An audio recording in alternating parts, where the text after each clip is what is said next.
আসসালামু আলাইকুম। Hello everyone, সবাই কেমন আছেন? আলহামদুলিল্লাহ, আল্লাহর অশেষ রহমতে আমরাও কিন্তু অনেক অনেক ভালো আছি। তো আজকে আপনাদের মাঝে নতুন আরও একটি ভিডিও শেয়ার করতে আমি হাজির হয়ে গিয়েছি ফার্মদা লাইফস্টাইল থেকে। তো চলুন আজকে আপনাদের সাথে ভিডিওটা শেয়ার করা যাক। এই যে আমাদের গাজীপুর রাজবাড়ি মাঠে হচ্ছে নারী উদ্যোক্তা মেলা হচ্ছে এবং কারুশিল্প মেলা হচ্ছে। তো ভাবলাম আজকে একটু ভিডিও করি, আপনাদের সাথে একটু শেয়ারও করি কি কি আছে মেলায়। অনেক দিন হচ্ছে 4-5 দিনের মতো হচ্ছে এই মেলাটা হয়ে গিয়েছে, 11 দিনের মতো থাকবে। তাই 5 দিন পর হচ্ছে একটু যেন ভিড়টা কমে আর সবসময় শেয়ার করতে পারি ভিডিও, সেই জন্য আপনার সাথে শেয়ার করার জন্য আজকে চলে গিয়েছিলাম রাজবাড়ি মাঠে একটু ভিডিও শেয়ার করার জন্য। তো এই যে অনেক ধরনের কারুশিল্পের দোকান কিন্তু উঠেছে, এখানে যত ধরনের হাতের কাজের জিনিস আছে বেশিরভাগগুলোই কিন্তু এখানে আছে। এই যে এই দোকানটাতে সব হ্যান্ডমেড চুড়ি, কানের দুল, গলার সেট সব কিন্তু এইখানে পাওয়া যাবে। তারপরে অনেক অনেক জিনিস ছিল, এমন কোনো জিনিস নাই যে এই মেলাতে আজকে ছিল না। প্রচুর ভিড়ও ছিল, আর পুরো রাজবাড়ি মাঠটা যেহেতু অনেক বড়, পুরো মাঠ জুড়েই কিন্তু ছিল নানান রকমের দোকান, অনেক ফাস্টফুড আইটেমের খাবারের দোকান, আপনার আচারের দোকান, সব ধরনের দোকানই কিন্তু কম বেশি ছিল। এই যে এখানে ছিল হাতের কাজ করা চট দিয়ে হচ্ছে পাপোশ বা হ্যান্ডমেড কিছু প্রোডাক্ট ছিল। এখানে ছিল অনেক রকমের শাড়ি, অনেক সুন্দর সুন্দর শাড়ি কালেকশন ছিল খুবই রিজনেবল প্রাইসে।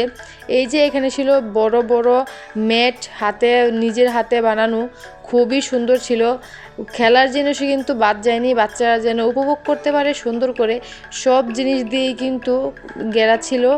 তো এই যে মেয়েদের আরেকটা জিনিস দুর্বলতা, ক্রাশ বলতে পারেন, সব ধরনের hair band, clip, lipstick, eyeliner, mascara যা যা লাগে সবই কিন্তু এখানে ছিল। আর এইখানে কিন্তু ভিড়ও ছিল সবচেয়েতে বেশি, কারণ মেয়েরা কিন্তু এইসব জিনিস দেখলে দুর্বল হয়ে পড়ে, কেনার খুব আগ্রহ করে এবং আগ্রহ প্রকাশ করে এবং কিনেও। এই যে পুরো মেলাটাই কিন্তু আপনাদের সাথে আজকে ঘুরে আমি শেয়ার করব এবং আমি নিজেও কিন্তু দেখব। অনেক ভিড় ছিল, আর যেই জায়গাগুলোতে কম ভিড় ছিল আমি ওই জায়গাগুলোতে গিয়েছি, এত ভিড়ে হচ্ছে ভিডিও করা পসিবল হয় না। তো এই যে এখানেও ছিল অনেক সুন্দর সুন্দর শাড়ি, খুবই রিজনেবল প্রাইসে ছিল। এই যে এখানে পাঞ্জাবি, বুরকা, তারপরে বাচ্চাদের খেলনা, ছোট ছোট জামা, খুবই সুন্দর সুন্দর কালেকশন কিন্তু ছিল। অবশ্যই যদি গাজীপুরে আশেপাশে কেউ থাকেন অবশ্যই এই নারী উদ্যোক্তা মেলাতে আসবেন, এবার একটু ঘুরে যাবেন, দেখবেন ভালো লাগবে। বাচ্চাদেরও যেহেতু খেলার জায়গা আছে, বাচ্চাদেরও ভালো লাগবে। আর এই যে বাচ্চাদের জন্য অনেক রকমের এই ঝিলিমিলি বেলুন, তারপরে হচ্ছে অনেক আইটেম খেলনাও কিন্তু আছে। এই যে এখানে কিন্তু ফুলের জারও আছে, কোনো কিছুই কিন্তু এই মেলাতে বাদ যায়নি। তো অবশ্যই যদি আমার ভিডিওটা ভালো লাগে সুন্দর একটি কমেন্ট করে যাবেন, লাইক কমেন্ট করবেন এবং অবশ্যই স্কিপ না করে ফুল ভিডিওটা দেখবেন। তো চলুন আবার ভিডিওতে যাওয়া যাক। অনেক ধরনের হোমমেড খাবারের কিন্তু স্টল ছিল এখানে। এই যে দেখতেই পাচ্ছেন কেক, পুডিং, চিকেন ফ্রাই, আচার সব কিছুই কিন্তু এখানে ছিল। আমি কিন্তু টেস্টও করেছি। এই যে ফুচকাও কিন্তু ছিল।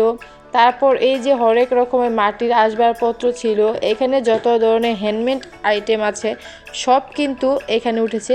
এই যে দেখুন আরেকটি জিনিস, এই দোকানে কিন্তু প্রচুর ভিড় ছিল।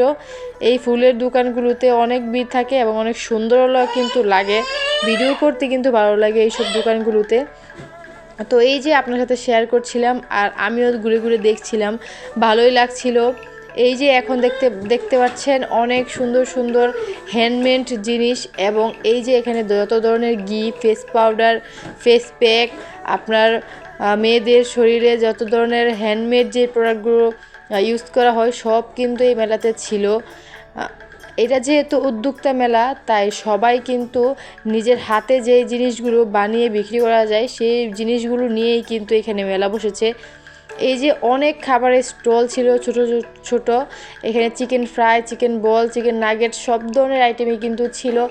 আচার থেকে দৌড়ে যত ধরনের পিঠা আছে সব কিন্তু এইসব দোকানগুলোতে ছিল। হ্যাঁ, হোমমেড মধু ছিল, অনেক ধরনের আইটেম ছিল। এই যে এখানে কিন্তু চিকেন ফ্রাই, ফ্রেঞ্চ ফ্রাই সব ধরনের আইটেমই কিন্তু ফাস্টফুড যত ধরনের আইটেম আছে সবই কিন্তু এখানে পাওয়া গিয়েছে। তো এই যে দেখতে থাকুন পুরো ভিডিওটা। এই যে এখানে কিন্তু মিষ্টি জিনিসও বাদ যায়নি, এমন কোনো জিনিস নাই যে এখানে আজকে পাওয়া যায়নি। আমি কিন্তু এই যে এখান থেকে আচার টেস্ট করেছিলাম, খুবই মজা হয়েছিল। আমি অন্য কিছু খাইনি, আমি যেহেতু বাইরের ফাস্টফুড খুবই কম খাই, সেই জন্য আমি একটু টেস্ট করেছিলাম আচার। এখান থেকে গিয়ে আগে ফার্স্টে আমি একটু করে টেস্ট করেছি সব কিছু।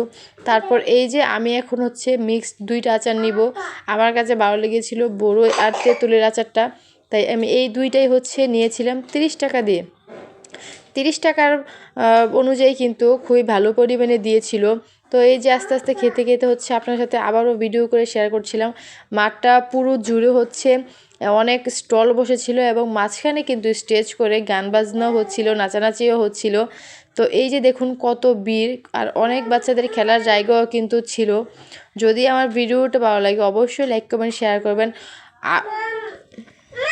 অবশ্যই পাশে থাকবেন এবং সাবস্ক্রাইব করবেন, লাইক কমেন্ট শেয়ার করবেন। ইনশাল্লাহ অন্য কোনো দিন আর নতুন কোনো ভিডিও নিয়ে হাজির হয়ে যাব আপনাদের মাঝে। আজকে আল্লাহ হাফেজ।